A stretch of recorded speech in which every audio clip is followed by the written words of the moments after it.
Hello, good morning all. ഇന്ന് നമ്മളുടെ ഒരു ഡേ ഔട്ട് വ്ളോഗാണ്. ഞാൻ ആദ്യമായിട്ടാണ് ഒരു ലോങ് വീഡിയോ ചെയ്യുന്നത്. അപ്പോൾ എണീറ്റ ഉടനെ ഞാൻ ആദ്യം ബ്രഷ് ചെയ്യലാണ്. ബ്രഷ് ചെയ്തതിന് ശേഷം ഞാൻ ഈ ഒരു കുപ്പി നിറയെ വെള്ളം കുടിക്കും. അതിന് ശേഷമാണ് ബ്രേക്ക്ഫാസ്റ്റ് കഴിക്കുക. ഇന്ന് നമുക്ക് ബ്രേക്ക്ഫാസ്റ്റിനായിട്ടുണ്ടായിരുന്നത് ബ്രെഡും ബീഫ് കറിയായിരുന്നു. നല്ല അടിപൊളി കോമ്പിനേഷനാണ് കേട്ടോ, ബ്രെഡും ബീഫ് കറിയും, ബ്രെഡും ചിക്കൻ കറിയൊക്കെ. എനിക്ക് ഭയങ്കര ഇഷ്ടമുള്ളൊരു ബ്രേക്ക്ഫാസ്റ്റാണിത്. അപ്പം ഞാനങ്ങനെ കുറേ ബ്രെഡും ബീഫ് കറിയും കൂടി കഴിച്ചു. രാവിലെ എണീറ്റപ്പോൾ മുതൽ എനിക്ക് നല്ല തലവേദന ഉണ്ടായിരുന്നു. അതുകൊണ്ടൊരു തലവേദനയുടെ ഗുളികയും കൂടിയും കഴിച്ചിട്ടാണ് ഞാൻ പുറത്തേക്ക് പോകാനായിട്ട് റെഡി ആയിട്ടുണ്ടായിരുന്നത്. കാരണം പുറത്ത് നല്ല ചൂടാണ്. ഇതായിരുന്നു എൻ്റെ ഇന്നത്തെ ഔട്ട്ഫിറ്റ്. ഒരു ബ്ലാക്ക് ടീഷർട്ടും പിന്നെ ഒരു ബ്രൗൺ കളർ പാൻറ്റും ആയിരുന്നു ഞാൻ ഇട്ടിട്ടുണ്ടായിരുന്നത്. അങ്ങനെ നമ്മൾ റെഡിയായി. ഇതാ ബസ്സിലാണ് ഞാൻ പോകുന്നത്. ആസ് യൂഷ്വൽ വെയിൽ എൻ്റെ തലയുടെ മുകളിൽ തന്നെയാണ്. അങ്ങനെ ഇതാ തിയേറ്ററിലെത്തി സിനിമ തുടങ്ങാൻ പോവാണ്. ഞാൻ ഒരുവിധ പ്രതീക്ഷയില്ലാതാണ് ഈ സിനിമയ്ക്ക് പോയിട്ടുണ്ടായിരുന്നത്. ഒരു ഫീൽ ഗുഡ് മൂവി എന്ന നിലയ്ക്കാണ് ഞാൻ ഈ പടം കാണാൻ പോയിട്ടുണ്ടായിരുന്നത്. പക്ഷേ പടം വേറെ ലെവലാണ്.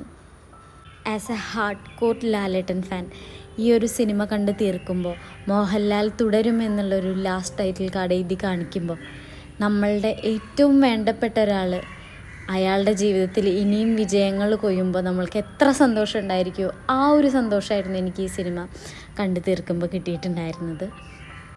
അശ്വന്ത് കോക്ക് പറഞ്ഞ പോലെ ഈ പടത്തിലെ പല സീക്വൻസും കാണുമ്പോഴും നമ്മളുടെ കണ്ണ് നിറയും. അത് ഒരിക്കലും ഈ പടത്തിലെ ഇമോഷണൽ സീക്വൻസ് കണ്ടിട്ടല്ല. ഈ ഒരു മനുഷ്യന് തിയേറ്ററിൽ കിട്ടുന്ന അപ്രീസിയേഷനും ഈ ഒരു മനുഷ്യൻ്റെ വിക്ടറിയാണ് അതിന് പിന്നിൽ.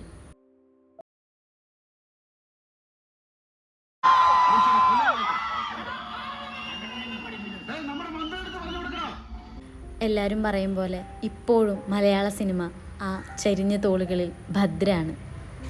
താങ്ക്സ് ദ എൻറ്റയർ തുടരും ടീം ഫോർ ദിസ് ഫെൻറ്റാബിളസ് മൂവി.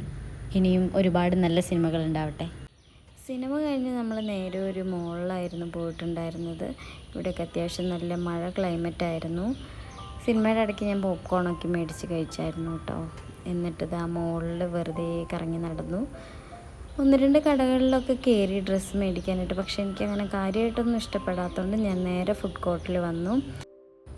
അങ്ങനെ ഞാൻ എൻ്റെ ഡ്രിങ്ക് ഓർഡർ ചെയ്തിട്ട് അത് വരാനായിട്ട് വെയിറ്റ് ചെയ്യുകയാണ്. ഫലൂഡയായിരുന്നു ഞാൻ ഓർഡർ ചെയ്തിട്ടുണ്ടായിരുന്നത്. അവിടെ അങ്ങനെ കാര്യമായിട്ട് വേറെ സ്നാക്സും കാര്യങ്ങളൊന്നും ഉണ്ടായിരുന്നില്ല. അപ്പോൾ ഞാൻ ഫലൂഡ വെച്ച് അഡ്ജസ്റ്റ് ചെയ്തു. നല്ലതായിരുന്നു കേട്ടോ, കൊള്ളാം.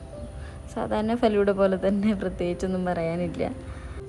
എനിക്ക് ചില സമയങ്ങളിൽ ഷുഗർ ക്രേവിങ്സ് വരുമ്പോൾ നന്നായി ഷുഗർ കണ്ടൻറ്റുള്ള എന്തെങ്കിലും കഴിക്കാനായിട്ട് തോന്നും. അപ്പം ഞാൻ ഓപ്റ്റ് ചെയ്യുന്നതാണ് ഫലൂഡ. അങ്ങനെ നമ്മൾ പുറത്തിറങ്ങാനായിട്ട് നോക്കിയപ്പോൾ നല്ല മഴയായിരുന്നു. അപ്പോൾ മഴ മാറാനായിട്ട് കുറച്ച് നേരം വെയിറ്റ് ചെയ്തു. മഴ മാറി ഇതാ നമ്മൾ പുറത്തിറങ്ങി.